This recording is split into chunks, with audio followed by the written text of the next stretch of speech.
and thank you all for coming tonight. My name is Susan Schwarzenberg, and I'm the director of the Bay Observatory, and we're really excited for tonight's discussion. Many of you know that we opened this new observatory gallery here at Piers 15 about just 5 years ago.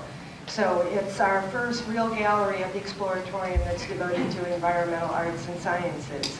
And so we've been experimenting a lot with exhibits and programs and ways to really engage the public in environmental questions. And as we've been working, we've realized that the entire world in the Bay Area is really drilling down on climate change. And so much of our work is really trying to address ways to bring people with us as we understand what we can do in this climate challenge. And one of the questions that keeps coming up is, what are the best tools for communicating? What are the strategies we need to use? And how do we listen to our audiences so that we can be better at the way that we work on climate change issues? So tonight we put together our first panel. We hope we do many more, and I hope there's people in the audience tonight that may have suggestions for who we should bring by and talk to, because as a community we want to work on this all together. So I'm going to introduce my colleague Mary Miller, who's going to facilitate the conversation tonight and introduce our speakers. So thank you so much for coming. Thank you, Susan. So yes, I work a lot in this room. One of the features of the Exploratorium, especially tonight, is a partnership that we have with NOAA. We have a ship that's just docked out here, and it's a fisheries vessel. But NOAA is the Oceanic and Atmospheric Administration, so they really look at the whole system together. So fisheries is not separate from climate change, it's not separate from the atmosphere. We're really trying to bring that all together in this room. But tonight we're not really talking about the science of climate change, as Susan said. We're talking more about the human side of it. It's both what motivates people, what makes people afraid and anxious, and what makes people feel positive and moving forward and collaborating. So that's where we all want to get. So we have two great speakers tonight. They're each going to bring a unique perspective, as well as some other people, as Susan said, in the audience that we hope share their stories and their experiences about what works. I'm really heartened to see so many people here that are all kind of together thinking about this. We're going to also do something very unusual tonight, which is to start with an activity. And so that'll be something different to get the juices flowing. But first I'll introduce our two speakers. Renee Lexman is a climate, energy, and environmental psychologist whose work bridges psychological research and sustainability, creating a powerful approach to engagement and social change. Renee told me earlier this evening that she's been thinking about the confluence of psychology and the environment since she was 18 years old, and has written a book called Environmental Melancholia, which she said isn't as depressing as it sounds, but it's really about recognizing and dealing with sadness when confronted with environmental disasters, because that's the only way you can meaningfully move forward. You have to acknowledge that. Wei Tai Kwok is a Bay Area chapter co-chair of the Climate Reality Project, a movement that was founded by Al Gore, in which passionate individuals move the conversation forward and turn awareness into action. But Wei Tai has told me that is his volunteer work. His professional work is in renewable energy. So he's working on the solution side of things. It seems like a perfect marriage. He brought some of his colleagues here tonight as well to share stories. So I'm going to turn it over right now to Renee, who's going to lead us in an interesting and engaging activity. Thank you, Renee.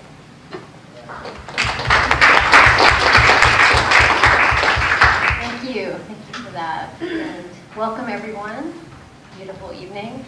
And I'm honored to be here, so thank you for convening us together. Just a preview of what's to come. These kinds of conversations, gatherings, are really what is going to make the difference as far as how we can constructively and creatively engage with these issues. So my hope is that that is something that we can all experience in this evening together. So to start, I'm going to ask you all to do just a very brief interactive piece, which is to partner up. So find someone who's next to you, and I'll just explain what I'm going to ask y'all to do, and then we'll go ahead and do it. So if you can just identify someone next to you and decide who's going to go first, and you can just, you know, who has the shortest hair or whatever, but who wants to go first. And then what you're going to each be responding to is what brought you here tonight. And when you answer this question and reflect on it, I'd like you to really reflect. You can take a few moments if you're not quite, if you want to just, you know, see what comes. What led you to come tonight? And what about that is meaningful? And, you know, I mean, it's a beautiful night. There's many, many things that we all could be doing, and yet you came here. And so what is that about? And so we're just going to take turns. First person will have a couple of minutes, and then I'll let you know when it's time to switch to the next person. Okay? I feel as though my reasoning might be a little shallow. What? Since I'm working tonight. So, is there anything about the topic that you're interested in engaging I wasn't told until today that just listening.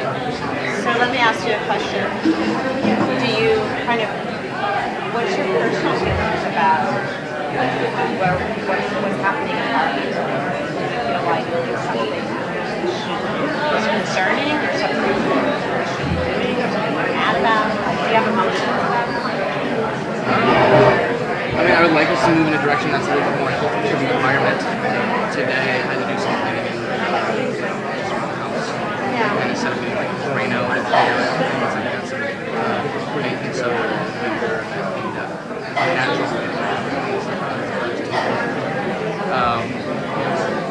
putting chemicals in the we were talking earlier about volunteers, how we waste water, even though we're currently not in a drought right now. We should probably still focus on preserved. Like my landlady washes her car with I don't do that. Unfortunately, it's not something I can tell her to be like, Joanna, can you not waste that much water? Because I think I wash my car like when it rains.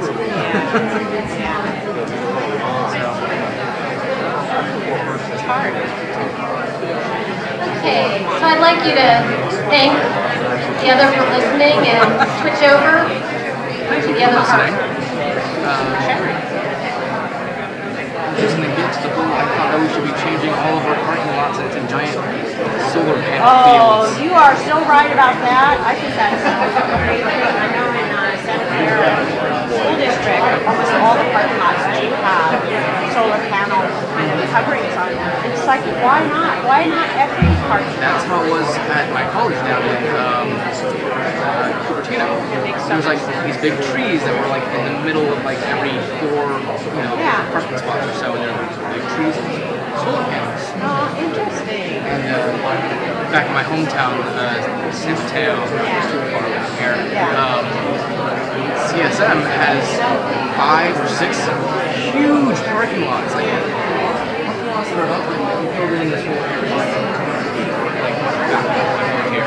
Like that size of parking lots. No, I agree, and I think... And they're right next to Solar City, which sells a whole bunch of...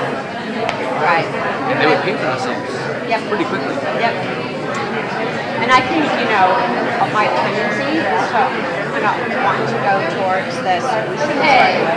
But I also So you feel can bring like your conversation to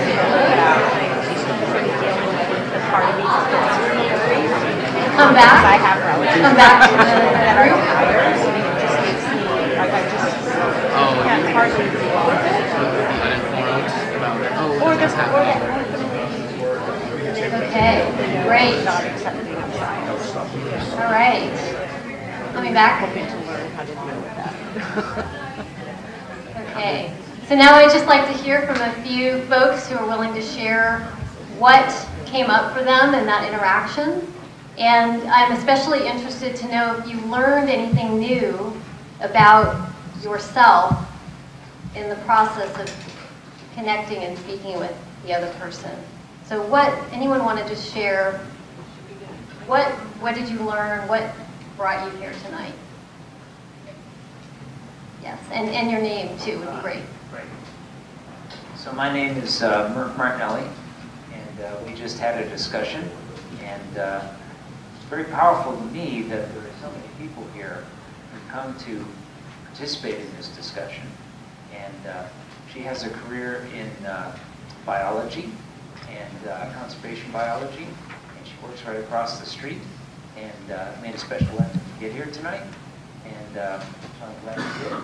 And as far as myself, I actually went to the outdoor training, and I didn't wear my little green ring. I forgot that. But so this is very near and dear to my heart, and so I'm happy to be here tonight.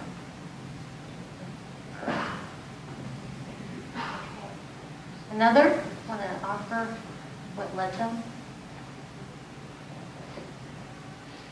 Hi, thank you. My name is Fran Schulberg. I'm the executive producer of an organization called the Climate Music Project. And what we're trying to do is communicate the urgency of addressing climate change through music. It's a collaboration of scientists and musicians who work together to incorporate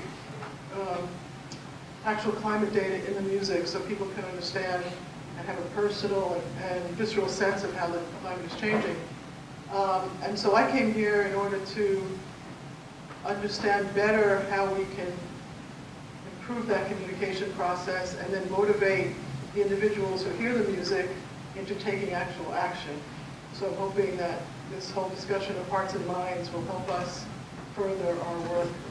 And then I had a very interesting discussion with my neighbor here about her work as a writer and how this work will help her in her science writing, science travel writing. Thank you. One more.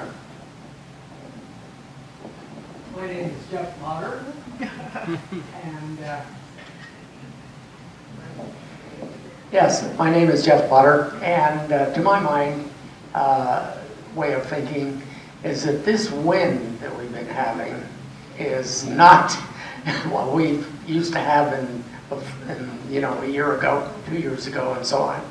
It's indicative of a changing climate, and we're going to be stuck with it. And an example here is if, let's say, you were a crew on that NOAA ship out there, would you rather be tied up at the dock out there, or would you rather be 30 miles at sea right now? Great, thank you. So I want to draw our attention to one of the themes that I'm hearing in the responses, which is that we're here because we care, right? Because we're concerned and we care, and we're keenly exploring how to respond and make sense of and engage with people in more effective ways. So I want to start out by inviting us to think about, reflect on, is that perhaps it's less about needing to motivate people to act on these issues, and perhaps it's more a matter of engaging and connecting and relating with people and meeting people where they are in their experience of this issue. So when we talk about motivation, sometimes unintentionally there's an assumption that kind of creeps in there that more people are not engaging with climate because there's a lack of motivation, right? Which suggests there's a lack of care, that there's a lack of concern. And what I found in my research over years is that when you talk to just about anyone from any kind of background, you scratch the surface and you find that there's a very complicated picture. And so what I want to share with you in the time that we have, while I'm up here, and then we'll hear from our colleagues and there'll be great discussion, is what is the psychology of climate change, and to think about that through the lens that's a little more complicated, but I think actually will be more useful and supportive for our capacities to do what we're all here to do, which is to be effective and to create change. So as was mentioned earlier, I've been focused on this for many, many years, more years than I'd like to acknowledge. what I've found over the time of doing research and interviewing people about environmental threats and climate change is that there's often, if you distill the sort of response to the issue, that there's these three main components. And the first that I tend to pick up on is anxiety or worry or concern about what's happening. So if I hear someone telling me about their feelings or response to the issue, there's often an anxiety, there's some worry or concern. And the second part, sort of, if you can think of these as notes, we were just hearing about music. So these are like notes in a piece of music. The second is ambivalence, which is that climate, energy, environmental issues can evoke tremendous ambivalence for us when it comes to contemplating how to best respond and what it really means in terms of our day-to-day life. And so ambivalence is actually a really powerful insight that I've learned from folks working in public health around behavior change, that often we're pushed and pulled. We want to do what's good, and we want to, care for the birds and the fish, and, that we can really deeply love nature and the world. And yet we're also tied into a world, we're stitched into a world, especially in industrialized regions, where we're sort of identified with certain practices that are damaging, and that itself can bring up conflict and what's called ambivalence, where we're pulled in different directions. And the third is aspiration, right? So that we all want health and well-being, we want our kids to have good lives, we want safety and security and belonging and connection. All of that, we want those things. And so the key point I want to leave you with regards to these three A's is that they all coexist. And if we think about effective climate communications, my suggestion is that we think about climate communications that takes into account these three dimensions or experiences that not only we're experiencing, but the people that we're seeking to connect with are experiencing. And the good news is that there's a lot of strategies and tools that we can use and apply to actually navigate these three A's, which I'm going to be getting into in more depth. So I want to just do a bit of level setting with the tendency in the climate, energy, and environmental sectors. What I've noticed is this kind of ricochet that I'm sure you all will relate to, which is this discussion of the bad news, the doom and gloom, that's depressing, it's overwhelming, no one wants to hear about it. And then we move to the good news and the solutions and the innovations. And so what happens is there's often this kind of this binary between, well, people don't want to be depressed and bummed out, so we have to push the positivity, the good news, and the solutions. And what this is really about, another way of looking at this, is that there's difficult feelings that come up with these issues. And I'm going to suggest that it's understanding these difficult feelings that is actually the key to unlocking collective action on these issues.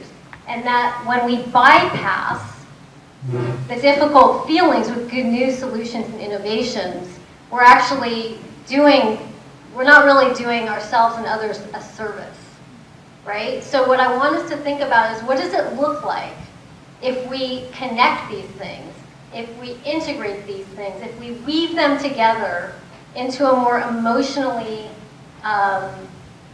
psychologically authentic and integrated way that mirrors and reflects the fact that this is hard, this may be overwhelming, this might feel confusing, you might feel anxious, you might feel conflict, and also at the same time, I know that you and I, we love and care for a lot of the same things. We love this planet, we want to take care of it. How are we going to do that? Let's get going, let's move forward, right? As opposed to, let's not talk about the hard stuff. So I wanted to spend a couple of minutes sharing some psychological insight that has really guided and informed my work.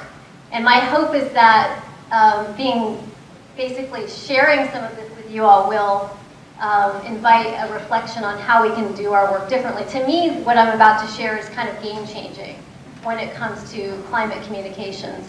Number one, I'm sure many of you are familiar with the term emotional intelligence, coined by Dan Goleman.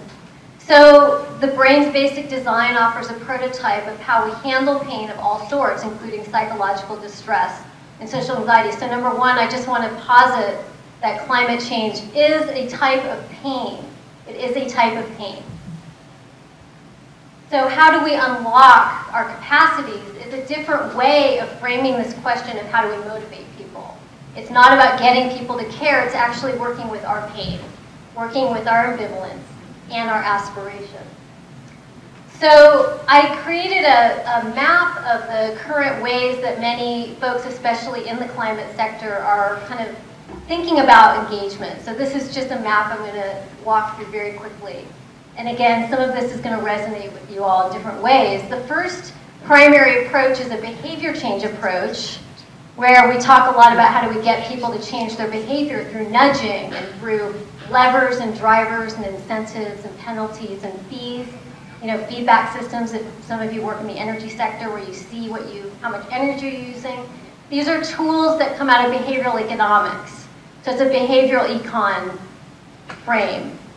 The second is framing the message. So this also relates to the climate reality work really well, which is that we have to be very sensitive and skillful about how we frame the message around climate. The third is a systems approach, which is the kind of the innovation. I think the Exploratorium actually is very, really emblematic of that spirit of technological and systems thinking and innovation, and that we can do this. And this space itself is a testament to human ingenuity and creativity. And Project Drawdown is an example of that spirit. And the fourth is really the emotional piece. It's how are we dealing with these issues? How do we come to terms with this? No matter who we're hoping to engage, young people, older people, people in different cultures, backgrounds, how are we dealing with this as industrialized citizens who have been benefiting for many years with the very things that we're now learning are creating problems? So my point with this map is that we need all of these working together synergistically. That this is what engagement is about. So it's really about engaging.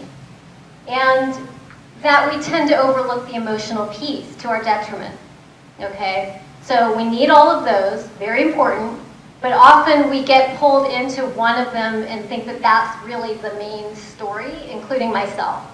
So until I did this, I felt that psychologists were going to save the world. We just need more psychotherapists to be out there doing this work. And that was the single thing that was going to, I really was convinced. Until I did this work myself and realized that psychologists aren't necessarily very effective at some things. And that we really need to be working cross-disciplinary and cross-sectorally. So I like to reference the brain because there's a whole neurological story as to why people are not engaging more actively with climate change. It's not what we think. So it's not necessarily that we can't handle abstract, distant, this is my take in any case, that it's not that we're cognitively impaired to handle and think about the long, far away, long terms, away from us. It's the emotion that comes up. It's what's called affect. And when our affect is triggered, fear, shame, guilt, it makes it very hard for us to learn new information. So this is Ramachandran, who wrote this great book, Phantoms in the Brain. When we're confronted with new information that doesn't fit the model, we rely on defense mechanisms to deny, repress, or confabulate anything to preserve the status quo, which I think we can all relate to and see in evidence in abundance, unfortunately, right now. So it's one way to understand what's happening around the world is defense mechanisms. So when there's conflict, right, so to understand defense mechanisms, when we're dealing with conflicts, right, so I love to go shopping, I love to fly, I like to eat meat, I like to do all these things, but I don't want to be contributing to the demise of the planet. It can bring up really intense defenses that include denial, disavowal, and rationalizing. And disavowal is a very important one because it's our ability to choose not to know in the moment that we are engaging in practices. So I disavow when I fly, for example. We all do it. It's very natural, very normal. But the issue is when this becomes a socialized way of being, right? That's the issue. Okay, so I want to share some insights and examples of some ways to navigate and move forward. So I'm aware that I'm running through things pretty quickly, but I hope it's enough to get us thinking and talking. So motivational interviewing, that's MI. And motivational interviewing is an amazing resource of research and practice out of the public health sector. So you can Google motivational interviewing. And people who do MI have learned the hard way that when you tell people what to do and why it's the right thing to do, that people will tune out. We all will tune out and tell you to bug off, right? So if you say, don't eat this, or did you know that smoking you're gonna die? It's like, that doesn't work.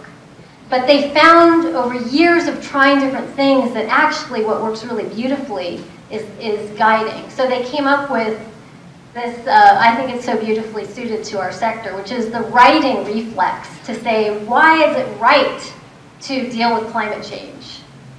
The cheerleading is a mode that I threw in there after working with groups for 2 decades, that there's a strong pull that we all feel that we have to be cheerleaders, which goes into the positivity thing. Like, oh, we have to make this positive, and maybe you're tabling or whatever, and you feel like you have to keep it up, and it's very exhausting, and it's not very effective because it's not actually connecting with people, right? And the third, and this is where we want to really focus in on, is guiding versus writing. And so really meeting people in terms of what this means for us in our lives and creating space for the anxiety, the ambivalence, and the aspiration. So I want to share an example of one project that I worked with an organization to experiment and pilot a different way of approaching climate communications with this in mind. So I worked with the Alliance for Climate Education, which is a wonderful nonprofit, national, that engages youth around the country. Really amazing work that they do. They touch millions of teens. And we were all part of this great project funded by the Skoll Global Threats Fund here in San Francisco that was really based on how can we encourage young people to have conversations with their parents about climate change. And so they brought me in to guide and develop what we called climate psych labs. And I led these around the country in 5 states, and then we developed a digital format of the training. And that's what I'm going to share with you. And it was sent by mobile phone to thousands of teens around the country who then were encouraged to have these conversations, because I didn't want young people walking into a situation where they were going to get attacked by their parent who was defensive about these issues. So this was an experiment to see how can we impart some emotional intelligence to teenagers. So I'm going to play this. It's about 5 minutes long. Talking about climate change can be tough. I mean, it's not like something you can just casually bring up in conversation. But it's such a big, important topic, we can't just ignore it. And while you can't fix climate change all by yourself, you do have the power to affect the people in your life. So let's talk more about climate change. Here's how. First, think about all the things you want to say about climate change, and don't say them. Really. You see, if you just start going off on how bad climate change is, people are probably going to shut down. They may feel attacked and put up their guard. It doesn't matter how eloquent your words are. If the other person's not listening, there's no point. So here's the secret to talking about climate change. Listen. Listen to the other person. I know it sounds weird, but it's the most important part. You may think the goal is to convince the other person of your perspective, but that's going about it all wrong. The goal is just to have an actual conversation, and that only happens when people listen. So, how do you start? First of all, don't ambush people. Get permission first. If they're busy, no need to force it. Just try again another time. Distractions make talking hard, so it's okay to ask to shut devices off. Once you have their attention, start with a question about climate change. Remember to make it about them, not you. Ask about their thoughts and their perspective. When they start speaking, you have one job: just listen. Resist any urge to respond right away. And whatever you do, don't interrupt. This might be the hardest part, especially if you have strong feelings or if the other person is saying something that you disagree with. But trust me on this. Just listen and be open to what they're saying. Now, if the other person doesn't say much, that doesn't mean you can go, okay, they're done, my turn. It's not your turn until you learn something about the other person. So encourage them to say more by asking follow-up questions. Ask about personal experiences. No need to go into science or politics. Reflect back what you hear them say. Repeating and referring to their words lets them know that you are listening, that you care about their point of view. This makes them feel valued and safe. When you earn their trust, they will be more willing to open up and listen to you. So after they've shared their perspective, then ask if you can tell them about yours. Okay, now it's your turn. What will you say? Remember, the point is not to convince the other person of anything. If you try to do that, they may become defensive and stop listening.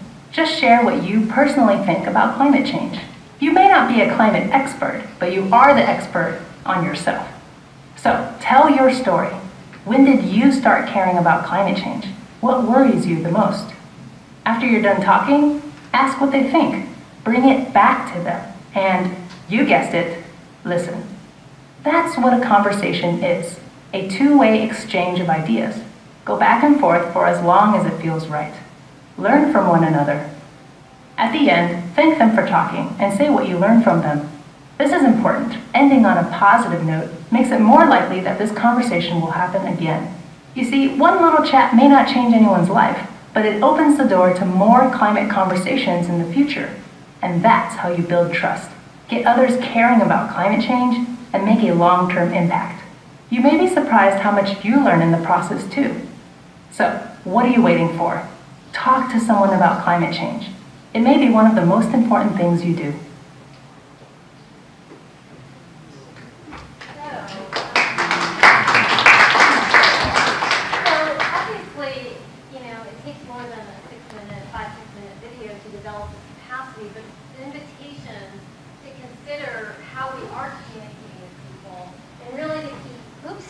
Really the key point here is to recognize that this is an issue that really evokes a lot of different experiences and feelings for people. And so the storytelling piece is a part of it. But the interesting thing that I think motivational interviewing has to offer climate communication is to develop the practice of leading with inquiry, of leading with, even if, and this is where it's an inner practice, around our ability to really work with our own feelings and anxieties and sense of urgency about what's happening, to develop capacities to feel curious enough about others' experience, which is where compassion comes in. And I think that's where I'd really like to leave us with for this part of the evening, which is to imagine what compassion-based climate communications looks like. And I'll give you some suggestions of what I think it can look like, which is, one, really acknowledging what you either have heard or imagine the other might be thinking. So for example, a climate scientist who gave public expert testimony in the state of Washington asking for advice when she had only 3 or 4 minutes. And what she ended up doing was going up and saying, I wish that we weren't here just as much as you do. You know, I wish that we were actually talking about something else than climate, but here we are. Here's our situation. So let's show what leadership looks like for the state of Washington. So if she had started with leadership for the state of Washington, she would have skipped the piece about really attuning and recognizing and acknowledging where the others might be, which then cultivates the conditions and the grounds like soil for receptivity and openness. So I know it's challenging to do, but I feel that we can all be practicing this with ourselves, having compassion for our own experience, and experiment with how we can translate that into a variety of contexts, including digital, media, whatever your format is, or face-to-face conversation. So I'm going to end on that note, and thank you so much.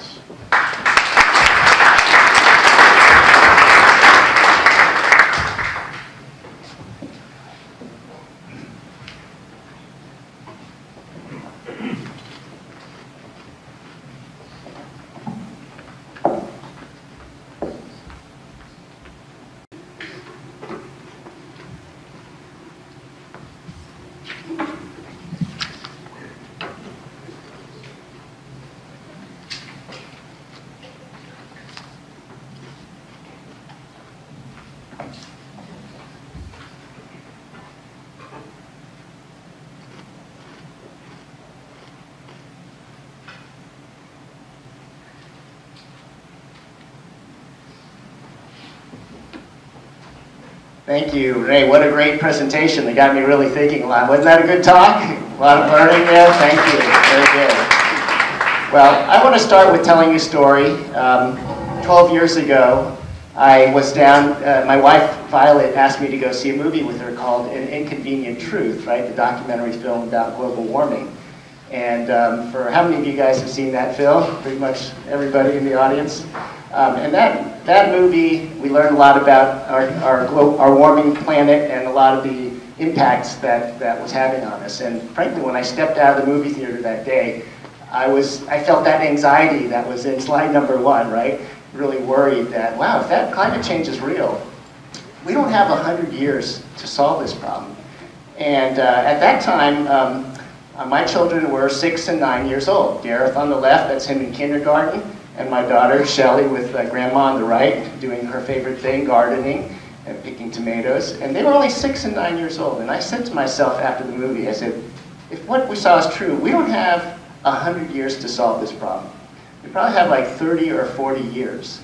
And if that's the case, then how could my 6 and 9-year-olds be the ones to solve this problem? And I realized then that day that whether I liked it or not, I and the adults around me, we would have to be the ones that would have to address this issue. And so I actually spent the next several months reading everything I could to see whether climate change was actually happening or not. My personal conclusion after doing that research was, yes, it's very likely happening, and it's very likely human-caused. My other conclusion was that our political leaders were doing absolutely nothing about that here in the United States, right? This was about 2007 or 8, and so the end of the Bush years and the start of Obama, nothing was happening. And that got me really mad, right? How many of you were mad back then? Like, this was happening and our leaders were doing nothing. And so I resolved, I said, well, if our political leaders are not going to do something, at least I'm going to do something and try to do something in my life about that. And at the time, I was working in the advertising industry right here in San Francisco. I had my own advertising agency, Day Advertising, and I've been running it for 17 years. I'd started it, I had 35 employees, everything was going fine until I saw that darn movie, right? And every day I would come home and I'd be brushing my teeth, looking in the mirror, and I'd ask myself, okay, now what did you do today to be part of the solution to climate change? And every day I had pretty much the same answer. Absolutely nothing. I was busy with my clients. I was busy with my employees. I was stuck in traffic. I had all the excuses in the world, but I did not do anything. And it wasn't before long that I realized that not only was I not part of the solution, that I was part of the problem, because I knew the problem existed, and yet I did nothing about it. And that put a big moral burden on me, or like I felt an ethical crisis, where suddenly that job that I enjoyed going to for 17 years, I didn't enjoy going to work anymore. I couldn't stand being at work because I knew I would come home at night and realize I had squandered yet another day to not be a part of a problem that my children needed the adults of today to do. So I realized I actually had to quit my job and quit my career and try to find another career that was part of the solution. And sort of fast forward, that's how I got into the solar energy industry with the idea that the more advertising and marketing and selling we could do of solar panels, the more we could move away from polluting fossil fuels. So that's a little bit about my professional life and how I somehow, through seeing a darn movie, got trapped into this area. I then also got trained by Al Gore in the Climate Reality Project to be a public speaker on climate change. And over those years, from 2013 into the present, I've given about 80 presentations in the Bay Area to churches here, just churches, schools, been a lot of high schools, middle schools giving talks. You see the kids are having fun there, talking about climate change, and even at businesses around the Bay Area. This was at Tesla about a month ago. And so I've learned a lot in the last 5 years giving talks, talking to audiences. It's been a great inspiration to me. I told you that I was angry and depressed like 5 years ago about this topic. But today, truly, I'm actually quite encouraged and hopeful that we're going to make progress on this. And so for tonight's talk, I just want to share with you 3 observations that I have about the topic of climate communications and my own experience and being part of the climate reality as a amateur communicator, I would guess, and what I've learned from it. So this image was on the flyer for tonight's event. And it just reminds us that the poster child of the climate crisis a decade ago was, right, the polar bear, right? And we thought about, wow, we're threatening his home, the ice is melting, he's not going to have a place to live. Isn't that so bad? But, you know, this is sort of the distant image of what was happening. And what has happened since the 10 or 12 years since that movie, if we take a look at the temperature of our planet, ever since weather instruments were being made, 17 of the 18 hottest years have all been since 2001. And the 4 hottest years ever measured were, in fact, the last 4 years. And so that's the facts. Those are facts like sort of, since we've seen the movie, have just reinforced and made it even more clear to us that the temperature of the planet is warming. In fact, right here in San Francisco last fall, we experienced our record-breaking temperature, 106 degrees. Anybody remember those days? Yeah, it was pretty hot. Climate change is happening right here in our town with record-breaking temperatures. And so the impact is not just on Mr. Polar Bear. We're seeing that impact on human beings as well, because who suffers most from the warming planet? Humans, the poor, the elderly, infants, those who don't have access to air conditioning, who can't escape that heat, people in poor countries, they're the ones suffering a lot from this crisis as well. And we're seeing those images with more social media coming to play. What else are the impacts that are happening around us? Fires from lengthening droughts and warmer temperatures.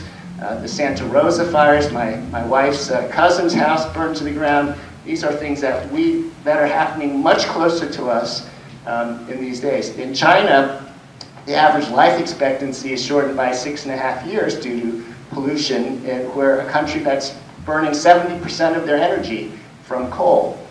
So the impact on humans over there in the world's largest population countries quite severe.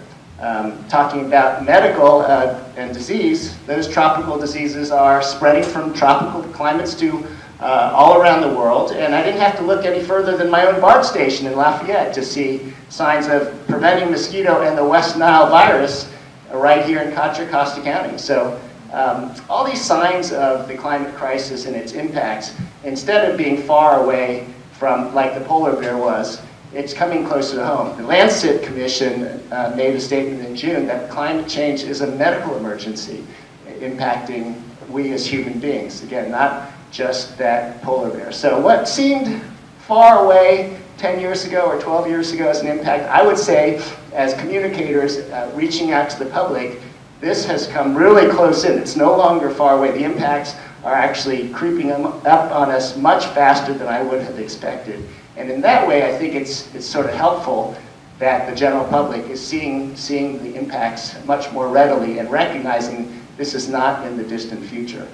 So number one, that's my number one thought on one thing I've observed in the last 10 years. Okay, so from the second type of angle, we also Renee talked about the solution side. And I would say that while Mr. Gore's movie was criticized, it was praised. It won the Oscar award. It was praised for being a great movie, but it was like 99% on the problems, and only 1% of it was dedicated to the solutions. So it made everybody anxious, but without really providing some solutions.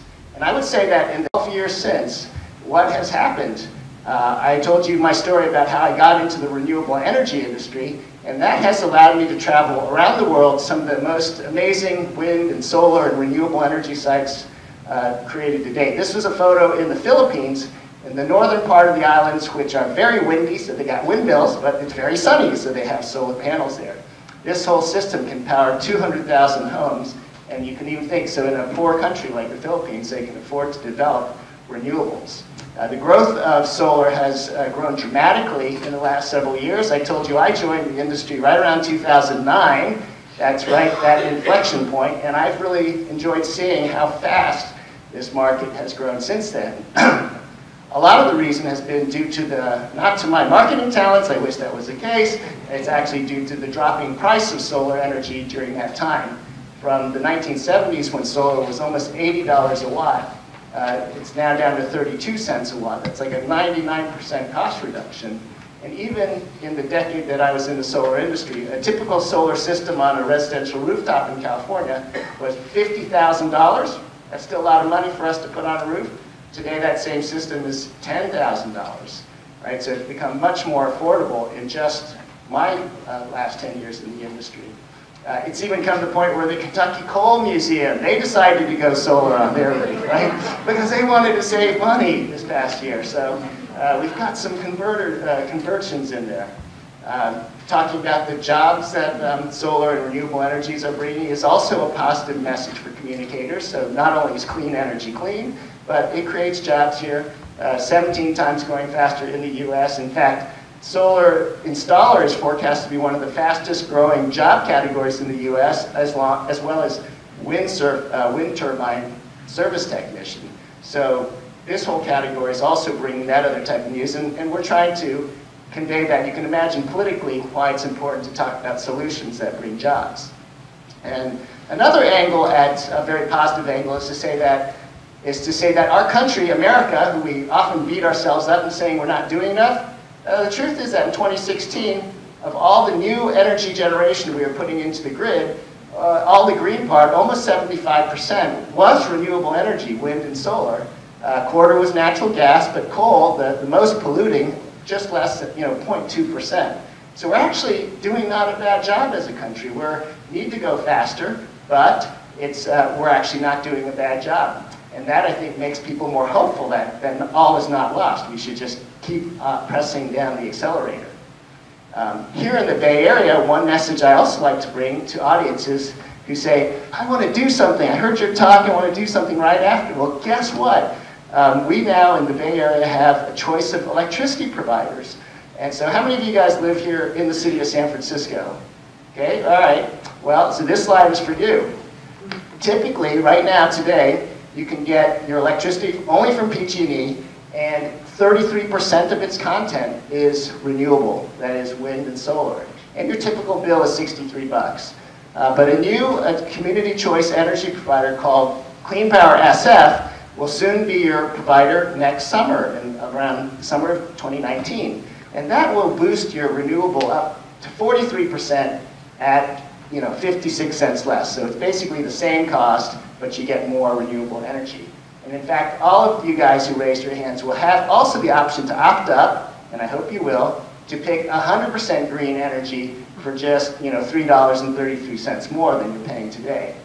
So it's sort of amazing to say that almost for the same price, you could go from to 100% renewable in less than 1 minute, right? So if you wanted to be part of the solution in your own home, the San Francisco Bay Area is actually a wonderful place to be because we're really at the epicenter of electricity deregulation in America. There are only 9 states in the US with this type of deregulation. The Bay Area is the center of it. Anybody live here in Marin County? So Marin Clean Energy, MCE, or Contra Costa County is MCE. How about anyone from the peninsula here? Yep, you guys will have Peninsula Clean Energy. Pretty much the entire Bay Area will have choice to pick 100% renewables, probably for just $5 more per month. And yet, what percent over in MCE territory, what do you think the average, of all the cities that have gone and done that, what percentage do you think have opted up to 100% deep green? Just throw me some numbers, like 20, 50? Give me some numbers. 10%. 10%, who else? 85% have opted up. Very, very hopeful, love that. Any other guesses? 50, 90, okay. The answer is 4%. 3 or 4% is the average opt-up rate. The top city is Fairfax at 8%, 6% for El Cerrito. And so there's a lot more of room to get the word out. Why don't people want to pay $5 a month? You can get 100% renewable. It's a fantastic solution. So you did it, and it's an easy thing to do. So my message here about the solutions are coming seemingly far away, but they're, solar energy is coming to your own house in less than 1 minute here in the Bay Area. You could be part of the solution. We didn't have this 10 years ago when we first saw the movie. All right, my last area is how the messengers have evolved. In the beginning, here was the young Mr. Al Gore giving his presentation, and he was the main messenger of the climate crisis. I was super motivated and pleased to see that Pope Francis in 2015 to take much more active stand and actually issued an encyclical on climate change. It was called Praise Be to You, Laudato Si, a 70-page little book, and he asks the people of all the world, with all religions, especially people from rich countries, to do something urgently about climate change. And I think that, to me, this was always a moral issue in my heart. Like, this is one of the biggest ethical and moral issue of our time. How come we're not talking about it in church on Sunday as an ethical issue to future generations, to other species, you know? And so I was very pleased that the Pope took this stance and taking action. Well, he's not the only one that's advocating for action. More and more businesses are involved in getting involved. To over 120 companies, these ones up here on the board, they've committed to 100% renewable energy, and so their voices are also being raised. And most significantly, I'd say, the average person, the general public's voices are out there marching more frequently and asking for reform. There was last year a march on Washington after Earth Day that had 500,000 people, I think. And here, that was me marching for science here in the Bay Area. How many of you got out to that march, right? We marched for science. There'll be another march in September 8th of this year that's hoped to be the largest West Coast climate march, and it will be in advance of Governor Brown's Global Climate Summit on the 12th through the 14th. So for all of you who want to raise your voices, get your bodies out in the streets, that would be the day. Mark your calendars, September 8th, don't forget. This is another group I want to talk about where Jamie Margolin, she's a 16-year-old from Washington that has organized the upcoming Youth Climate March in Washington, D.C., July 21st. Jamie also trained with the Climate Reality Project not long ago, and she's rallying to get the biggest youth movement to get down to D.C. This other slide, anybody recognize Emma Gonzalez? This other movement from the Parkland, Florida shootings, unfortunately. She just tweeted last weekend that I met some of the cutest and most inspirational young women the other day advocating for a healthier and cleaner earth and society. This is Zira. She posted the youth climate movement on her site. And this really tells me that the youth movements are linking to each other, right? They have leaders from one group to another group, that gun control or that the youth voices, they care about some of these macro issues that adults are not dealing with, and that they, at 16 years old, they're going to go do it, right? Are they going to do it for us? It really gives me hope and inspiration. Look at her statement. Change in my country, it's more likely than you think, right? That's their slogan. I love seeing the youth movement. So speaking of other youth, I was out presenting a couple years ago at the Chabot Space and Science. I had a little assistant named Nikki that was presenting, and here she is. Stand up and wave at everybody to let them know you were one of the young climate leaders trained by Mr. Gore a couple years ago. So she was giving a presentation, and with Samira, who was maybe just 12 years old. But my point here is that the youth are getting activated, even at the age of 10, 11, 12 years old. They're going out to get educated. They're going out to learn how to speak to the public. They're going out to talk to their classmates about climate change. I don't think this was happening like a decade ago, and that just makes me much more hopeful that this is their future, and they're willing to go work for it and make a difference. So thank you, Nikki, and we can include you in the Q&A afterwards and tell the story. Tell your story. But all of this public activism that I've been talking about from youth around the world also helped to galvanize in 2015 the Paris Climate Agreement, which got unanimous, 195 some odd countries voted to take action to stop climate change. I don't know about you, but I would have never guessed 10 years ago that all countries of the world were going to vote to take action on this, right? Because I'm Chinese, and I know the Chinese were saying back then, like, hey, we're not going to stop polluting until you Americans stop doing it first. You put it all up there in the first place. You're richer. You show us by example. I mean, they have a point, right? The Chinese to say that to us. And the Americans are saying, well, you guys are the biggest polluters now in China. We're not going to act until you act. Then you imagine all the poor countries around the world saying, we poor countries, we're not going to act because you rich guys and big guys should be acting first. Well, that's like the last 20 years of climate negotiations. It's a deadlock. Nobody is doing anything. I would have never guessed that China and the US would end up shaking hands a few years before this and deciding they were going to take action and that we would see a unanimous public change of opinion. So some of these in the last 10 years has just been amazing change of dynamics for us. And really, to me, that's meant that the citizens, the experts that used to speak, the citizens are now speaking. And so groups like the Climate Reality Project, which are out there training general public to learn more about the science, the solutions, and the impacts. You can get trained. There's a training coming up soon in August in Los Angeles. If you're interested, let me know, and I'll give you more information. We also have a Bay Area chapter of climate leaders. Any climate leaders here, raise your hands. Oh, that's awesome. We're going to take a selfie afterwards. Okay, and some of you, I hope, will make some comments and enrich our discussion afterwards here. But anyway, so I think those were my 3 points that I wanted to share with you today. And just in conclusion, I think that the polar bear represented something that was, far off the impacts, and now it's much closer. So as a communications matter, it's easier for us to communicate and for get people to buy in and understand that something's happening. The sciences and the facts are much more clear. But secondly, while the impacts are closer, the solutions have come closer too. Much faster than I ever thought, being in the solar industry, to see that cost reduce so fast and the market penetration rise so quickly. That's an amazing miracle that's been happening. We just have to keep going faster than that.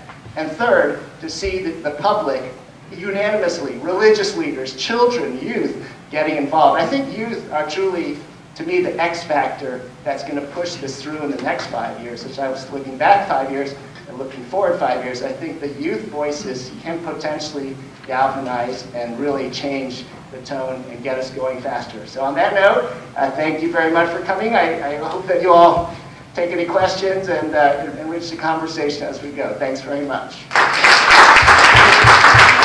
Thank you so much. I think we want to have Renee come back up. We're going to sit down and have a little conversation, and then we're going to ask folks to join. Why don't you bring the microphone over too?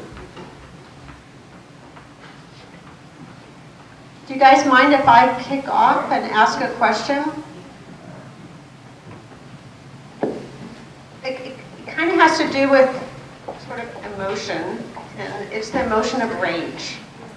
Because I think that, we're all from the Bay Area. We all are dealing with and understand the reality of climate, but we seem to be existing in this political atmosphere that is so polarized and so angry. And I just, even talking sometimes to my relatives, I just kind of get so mad I can't listen to them because they're just talking nonsense. So how do you do that? How do you listen to somebody who's just a moron?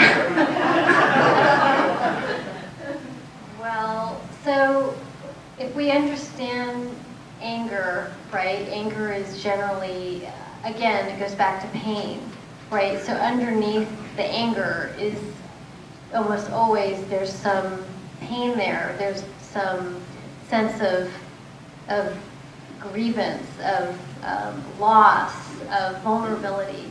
And I think the practice, it's a continual practice that's very challenging, but I think is essential right now, is to learn how to decode and kind of read and listen between the lines of anger to what's really going on underneath. And one of the practices that I found to be helpful with that is by compassionate inquiry, to say, so, reflecting back, like you're clearly really angry right now, and I'd really like to understand, to basically inquire in so that you can get into actually a conversation by allowing the other person to really feel and know that they are being respected and listened to. Like once those things are in place, then you can actually get somewhere. But until that's happening, then we are in a gridlock. So that's just one thought. And I'm sure some folks here have some additional insights to share on that. Why, Tay, what happened to your anger? What happened to my anger? It was, I'm still angry, yeah. It's hard not to be. But I see so many reasons to be hopeful. for the reasons I'm just amazed. You have to be grateful for the good things, right? You can be angry for all the large things that are out there, but despite that, the number of good things that are happening, I think, are very significant. And personally, that's what keeps me going forward, is we've got to keep getting more good things to happen. And I think the people who are, straggling behind will eventually get on the boat. Did either of you have a question for the other before we open up to the audience? No, I think we're keen to invite questions from the audience, comments, right? And just, this was a discussion for all of us to participate in. We just wanted to get it going. I think I'm going to give the microphone first to somebody who had their hand up. Okay, sounds great. Earlier. My name is George Jacob. I run the Aquarium of the Bay and Bay.org, which is a large watershed conservation group here in the Bay Area with a staff of 200. We're setting up a $260 million climate museum right down the Embarcadero. And we wait for the announcement on October 5th. We're going to unveil the vision at events like. Thank you, wonderful. I'd like to just say something about that, just to throw a suggestion out. I think that spaces that are dedicated to climate need to also including the space for conversation, for reflection. So again, if we look at the neuroscience, our ability to process information effectively is directly connected to our emotion and our affect. And having creative ways of fostering interaction will really support people's capacities to be invited and inspired to come into your space. So again, those 3 A's, creating an atmosphere where we can really be honest and open about how we relate with the issues would be very powerful. Did you want to respond? And then we have a question back here. Yes, that's part of the interpretive planning process. The platform of delivery is based on motivation and emotional. Great, great.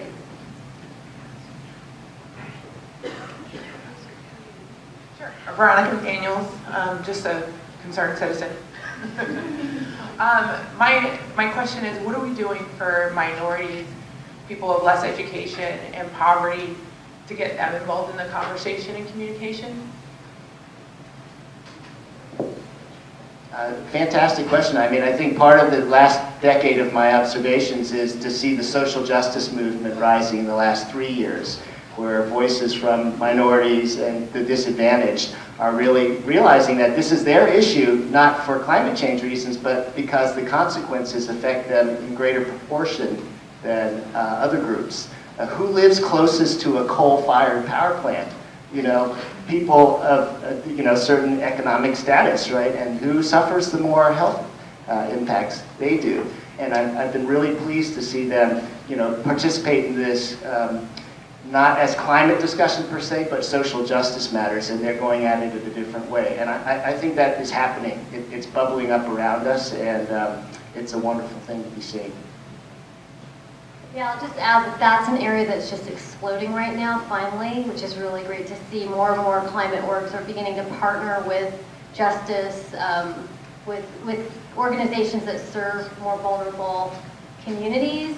I'm working with a number of orgs right now, NGOs, that's become the center of their engagement strategy. There's also an organization called the Solutions Project, and that's a core of their engagement strategy as well, as working really deeply and in a very relational way. So the organizing model is changing too, towards more relationship-centered, less transactional, like coming in and saying, okay, this is what's happening and we're going to do this. It's really about empowerment and partnership and genuine collaboration, where it's really the communities are leading and driving what's happening as opposed to the other way around. So I think that's starting to really blow up right now.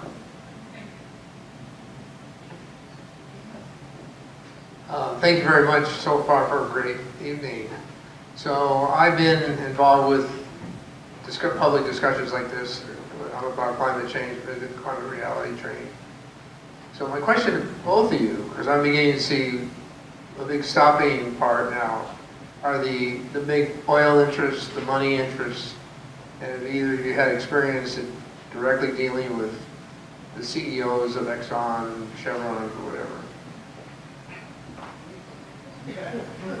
I haven't talked to the CEO of Chevron lately, no.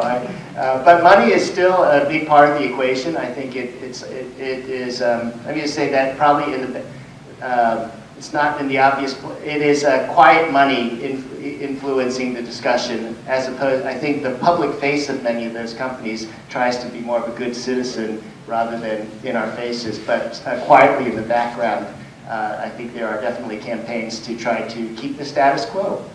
And it's something that we all have. If we don't like that, we need to raise our voices. I'll just add that I would love to connect with the CEOs of those companies if any of you have any direct connections. The closest I came to that was an event in Edmonton, Canada, in Alberta basically, and it was an event hosted by Alberta Eco Trust, where a lot of the funding was from ConocoPhillips, and they introduced my keynote. It was just a very strange, surreal experience, but what I noticed being in Alberta is just how complicated this landscape is, and that, I don't know, I just felt kind of oddly encouraged by that event. Not to say that we don't need to hold the companies accountable, but having these channels where we're actually relating as humans is, I think, is a positive step. How can humor be utilized in communication to help us assimilate, very, very serious and often overwhelming subject? Yeah, well, humor is huge. It's hugely powerful. So I'm often reminded of Freud, actually, when he was writing about psychoanalysis, identified humor as one of the main ways to disarm defenses. So he was onto something there, that humor allows us to engage with difficult, complicated, charged issues in really creative ways, and I think it can be done in really skillful ways. So one of the clients that I'm working with in Finland has actually just rolled out, it's called the S Group or SOK, it's the biggest retail chain in Finland, and they just launched a humor-centered campaign where they enlisted comedians. If any of you are interested, I can send you a video clip of an American comedian living in Europe who's doing climate stand-up. And so the event, yeah, it's really cool. The event I was at, they had a stand-up comedian literally kind of open up and then before everything else. So I think it's really, it's a really powerful strategy. Yeah, but they live in a cold place, so they need warming, right? So they can laugh about it.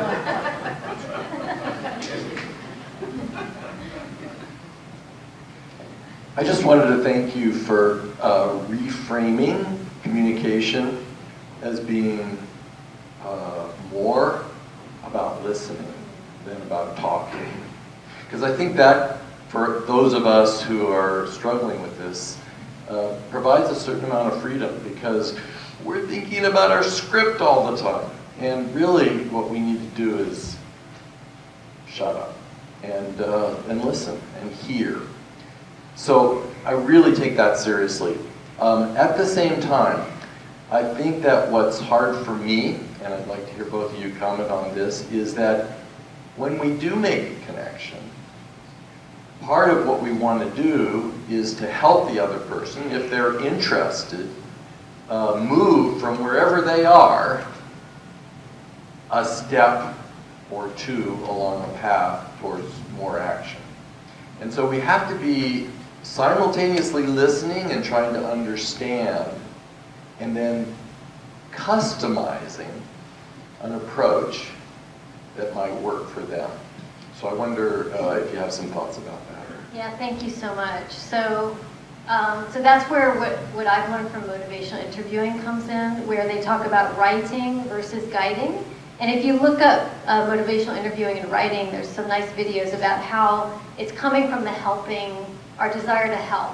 But often the desire to help leads us to write as opposed to this more nuanced, skillful way of guiding, where it's really about reflecting back what you're hearing from the other and sort of redirecting. So I agree that what we're dealing with is a tension between the listening and the need to actually move into another place. And for me, the metaphor of guiding, what is a good guide? What's the experience of a good guide? You know, they listen, they are attuned, but they're also supporting you. And I hope that if more climate folks see their role as support and facilitating as opposed to changing and getting, you know, a lot of like, we got to get people to, you know, that should be a flag. But what about supporting and fostering and all those kinds of terms? I think that opens us up. And I just want to also add that a lot of folks I've worked with around the listening approach, they notice that they feel so much more relaxed, just even physically, just in your body, more relaxed in the interactions, which then just everyone enjoys so much more. So I'm glad. It should be a relief to feel like it's not up to you to persuade anyone, really. Yeah, that's great. I would just say one kind of science communication technique that I know has been very popular among scientists is Alan Alda gives these improvisational classes, because improv requires that you listen and that you have to respond to what they're saying. So it's active listening, and it helps scientists, I think, get out of that lecture mode. It helps them really be more dialogic, which I'm so pleased that that's what we're doing tonight.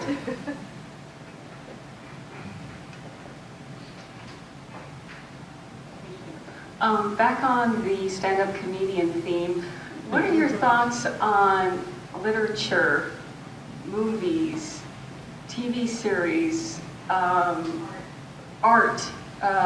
This question's for Renee. I'm thinking of Barbara Kingsolver's Flight Behavior and this Norwegian series called Occupied, where Russia takes over Norway's oil supply. So what are your thoughts on arts and engaging the public?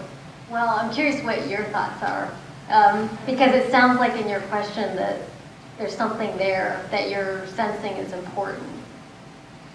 I have been thinking about it a lot, and I have read recently, but I don't want to really talk about my thoughts. Okay. So we can later. So, yeah, I mean, I feel like your question is highlighting that this is how culture is shaped, and how we engage and relate with these difficult issues is through our affect. So affect is really it's not necessarily emotion, but it's the feeling you have when you're experiencing something like music or art or literature or film. So these are all powerful mechanisms, and the only qualifier I would add is that it's really important that we're thoughtful about the narrative and about the content, that we don't only stop with, okay, storytelling and film. We have to be really thoughtful about what are the emotions and the affects that are being generated. And that's where I keep going back to the 3 A's. Like, if we have more of that, the vulnerability of making visible the messiness of coming to terms with these issues, I think that is very powerful and very healing, because it affirms our own imperfection and our own messiness. If the stories are only about superheroes and about people who, you know, were mobilized and got it together, that isn't necessarily going to resonate with a lot of people who are feeling really stuck and overwhelmed.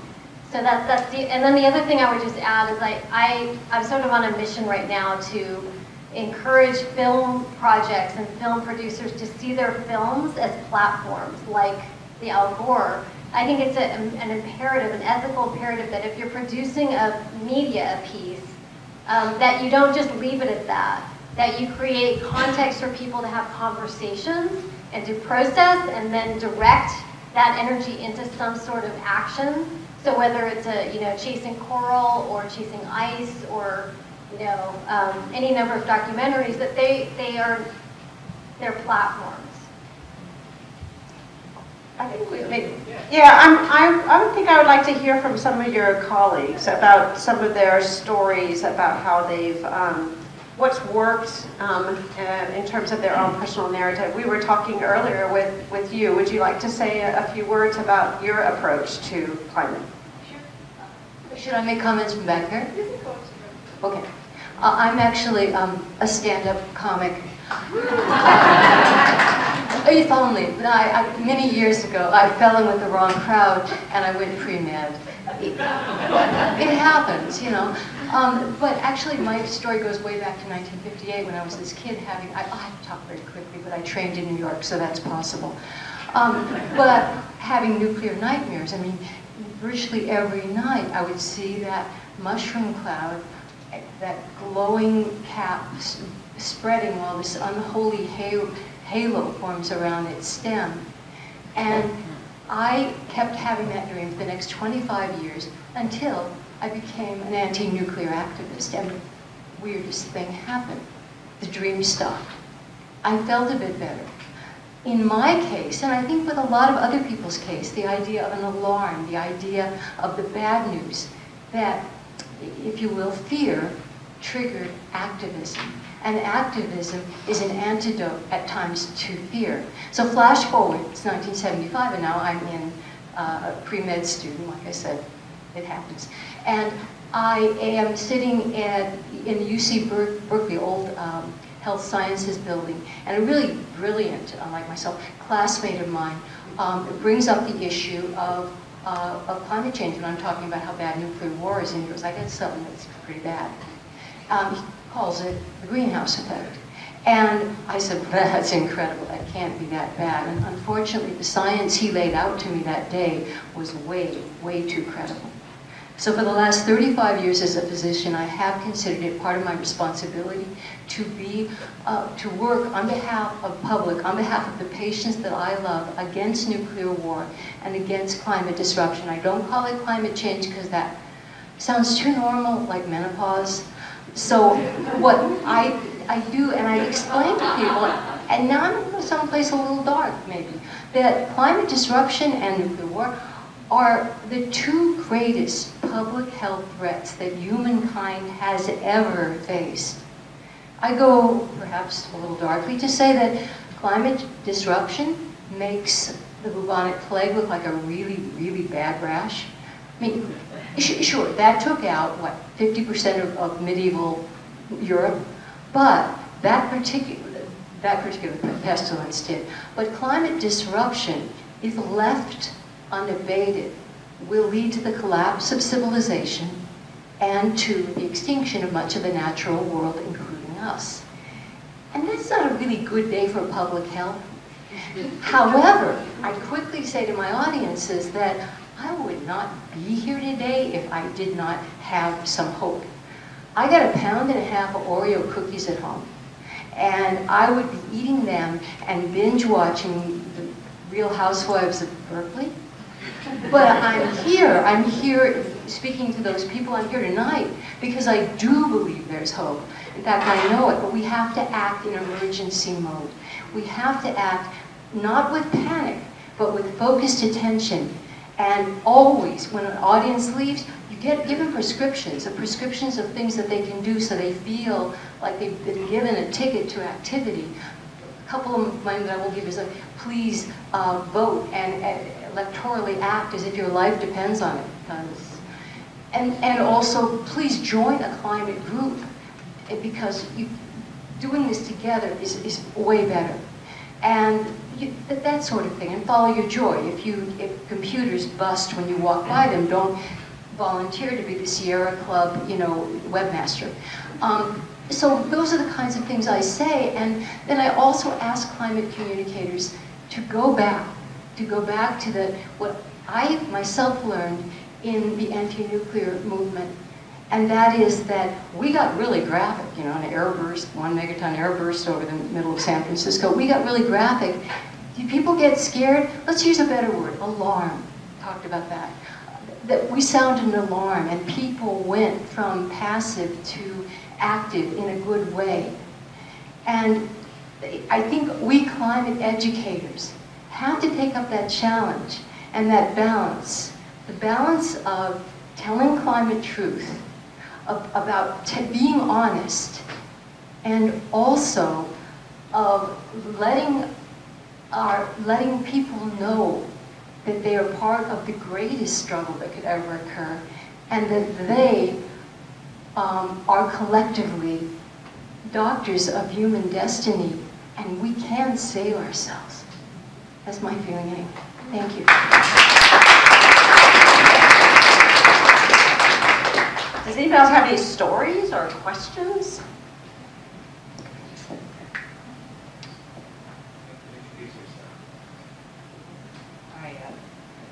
I'm Belinda Clover, and I'm Nikki Donovan's mom. So I also trained with Al Gore in I guess it was 2016. And before that, I'm an artist, and I had worked with the environmental issues. I've been very concerned with environmental issues for a very long time. But my mom passed away in 2011, and it was a really difficult time for me. And I started with my artwork doing legacy work with her work, because she was a writer, a poet.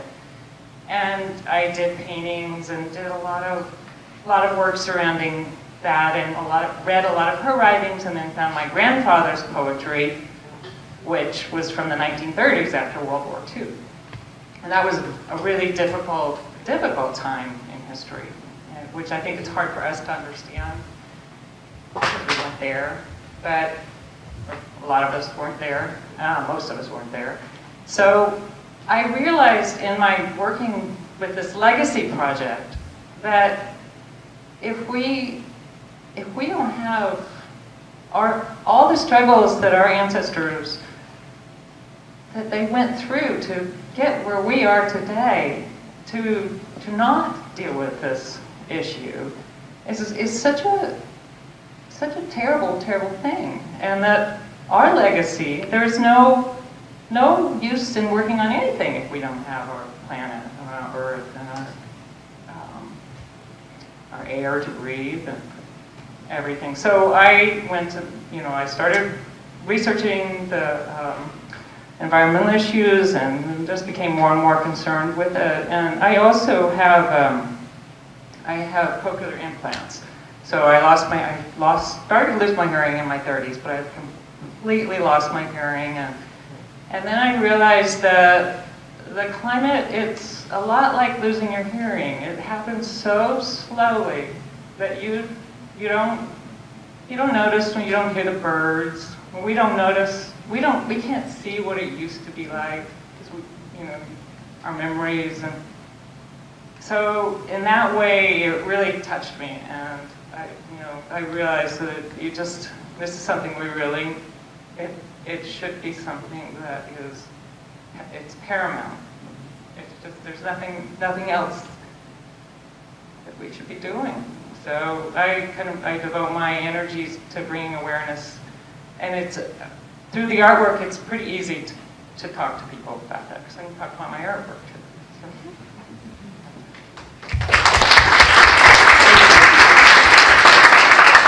Oh, we have some young lady back here.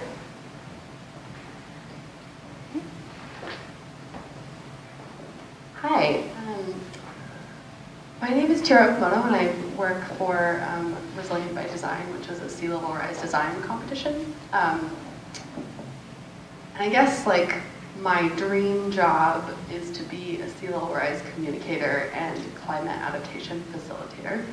And so in this last year, when I've been kind of doing some of that communication, the sort of two main feelings that I kind of are unclear how to deal with are uncertainty about the future and creating empathy between people of different backgrounds. And so I don't know if you guys can speak to those topics, but I want to sort of inspire hope in that uncertainty and get people to sort of reach across the aisle, and the people on the Hill have to talk to the people of the Baylands, and I guess that's sort of my question that I'm sort of pondering right now. Well, I have two responses. One is the way to work with what you just described is exactly what you just did, is to be able to acknowledge and bring it out in the open and talk about this is, I think, the most powerful, transformative thing that you can do as a communicator and as a leader, because you're giving people permission to show up in our full selves and experience, which then is the basis for creative, responsive action, right? And what you're wanting is to create conditions and cultivate conditions that allow us to tolerate uncertainty so that we can be creative and have access to our prefrontal cortex, the foresight, the strategy, and all the things that resilience by design is really dedicated to and all about. So speaking to that is number one, very powerful. And number two is I would encourage us to partner with facilitators who are skilled in how to create those conditions and support the conditions to build the empathy. Because we're foraying into territory that we don't have to be experts in all of this, that there are people who are trained and experienced and working in very polarized contexts all around the world, and they just are there to be invited into these collaborations with climate and sea level rise and energy professionals. So thank you for bringing that up. I have another question over here. So, like many of you, I'm probably a Democrat, but I want to say that I think a lot of what I hear tonight sounds so weak. And we can say, let's listen to people, let's facilitate, let's sit back and give them time and be considerate of their feelings. But you know what? God damn it, the orange elephant in the room ain't listening to anybody, and the EPA is going to hell in a handbasket. And what can we do that is a little bit more immediate and action-taking, rather than let's schedule a meeting with Donald and just let him know we're hearing what he has to say?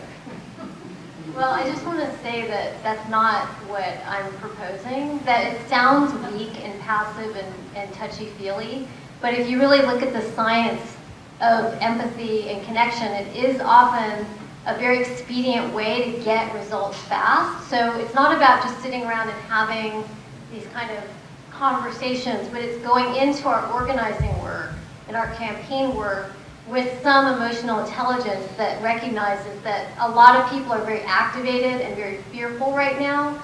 And one of the most powerful ways of dealing with fear is to basically at least acknowledge that, you know, that we're aware of what that fear is about and inviting some sort of interaction. So, I mean, I do work with a lot of environmental activists protecting the Endangered Species Act. Like, there's so much going on that is so horrific right now. And it's not like we have to go out and just hold hands and kumbaya.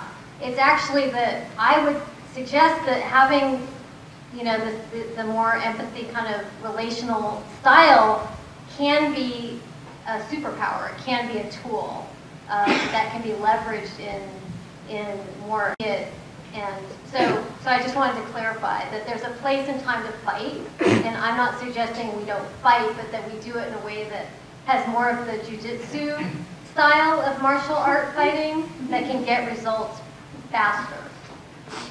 I'd like to comment too, because I think this young lady earlier said we should be, you know, voting, and not just in our districts, but sort of figuring out the rest of California, because there's parts of California that don't believe in climate change, that don't understand.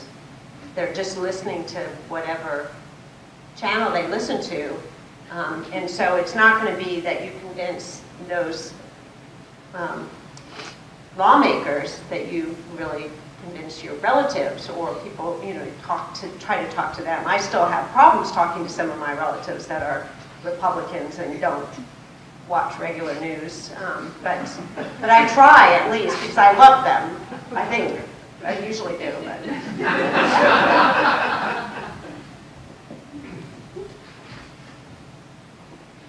Hi, I'm Gary White. I'm one of the plants in the audience. I've infiltrated. This is one of the Climate Reality Project people. I was trained in 2015 in Toronto. But I do want to address the individual's comment about the sense of urgency. And I totally sympathize and I get that. And what I've learned in the work that I've been doing, and I've been doing this for now about 3+ years, is what it really takes is informing people and motivating people to take action. And that could be minor. It could mean coming to a presentation at the Exploratorium. It could mean something even greater, being in a demonstration and willing to be arrested because you're taking a stand. But I think the bottom line is each of us do really need to do something. Whatever that might be, whatever your comfort level might be, whatever your time, your commitment might be. Because if we don't do it, who is? Certainly the federal government is not, at least not in the foreseeable future. We've got to change that, so voting is important as well. And this sort of ties to something else that I wanted to mention, which is, you know, when people express frustration that maybe relatives or friends or others are climate deniers, that gets frustrating to me as well. But you know what? I write them off. I don't have time to argue about reality with people who aren't accepting reality. And there are so many people like us who are knowledgeable, sympathetic, but not active. I would rather spend my time doing whatever I need to do to get them active. It will create a tsunami. It will overwhelm the forces of reaction and denial because they're not that big. Even individuals in the Republican Party, and I work with an organization, another organization, Citizens Climate Lobby, that attempts to lobby Congress people from around the country to support carbon pricing, kind of like cap and trade in California, carbon fee and dividend around the U.S. And you'd be surprised how many Republicans are now stepping up. There are 78 people on a caucus that was created, half of whom are Republicans, and they are standing up, willing to be counted, even in the face of Trump insanity. And so there are people who are acknowledging what's going on. It's hard not to. And so for me, I'm not worried about the deniers. Now, it's relatively easy to say that in Northern California. Thank God I'm not working in Mississippi or name the place where it might be harder. But this is, and has been, really a hotbed of political activism. And there's no greater time right now for all of us to take a stand, to do something. And I would just put a pitch, wait till I put up a slide about the training in LA. Training is free. Al Gore himself is on stage giving 75% of the training. He puts his money and his time where his mouth is. He finances a lot of it. You learn an amazing amount of information. Your commitment is to come back to your community and do acts of climate activity, including presentations. And so that's the quid pro quo. You come back and you do presentations like Wei Tai and myself and Jan and others have been doing. But the other thing about it, which is very, very powerful, is that you go to this event, you meet lots of other like-minded people who are putting their actions first and taking a stand. And it's a life-changing experience. And even if you just go to be motivated to come back home and continue making a contribution, it's worthwhile in that regard. And I don't think the training is going to be on the West Coast again for quite a while. And it's just down in Los Angeles. You just have to apply. I think you need a pulse to get in. So that's not a big deal. And enjoy it, learn, and just get active. Can I respond? Thank you so Can I much. make a really brief comment? So thank you for that. I can't help but want to acknowledge and address your point about engaging with folks who are in denial. And I want to clarify that one way of thinking about the majority of people who are not active is, another way to think about it is the silent ambivalent. That's a term I learned from a highly experienced facilitator who works with polarized regions around the world. Most people are ambivalent. They're not that they don't care. They're ambivalent. They're in conflict and in tension. And so one of the most effective things we can do as communicators is understand that ambivalence and acknowledge it and meet it. You know, one of my favorite clients is a Republican, and I was going to show a video of a script that we did messaging climate to Republicans, and it was about acknowledging their anxieties, their ambivalence, and the aspiration, and it was incredibly effective script. So I want to come back to that again and suggest that it's in it, you know, we might just have a difference in semantics, but I see it less as motivating people and more about engaging people on the issues. So do you, just as a follow-up to that comment, and I think Gary was talking about like the people who are really on the, don't want to be convinced, do you think it's worth engaging that 10% of people, or the ambivalent in the middle 60%? Are you talking about all of those, or do you think that your technique will work? Are you talking about more of the middle? I'm definitely talking about the majority of that's where the power is, that's where the potential is, that's where the leverage is going to be for real change. I wouldn't say, personally, I wouldn't use language like write anyone off. I don't write anyone off ever, because you just never know. Humans have incredible capacity to change, and we cannot predict that.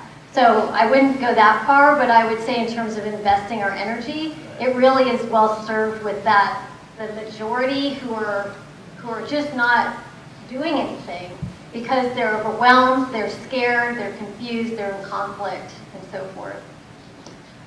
Thank you. I just really want to thank both of our speakers today. Everyone came tonight and had stories and questions. We're not kicking anybody out, but you can stay and enjoy the beautiful view that we have here and just engage in more conversation, have a glass of wine, and just thank you so much. Thank you. Thanks, Gary.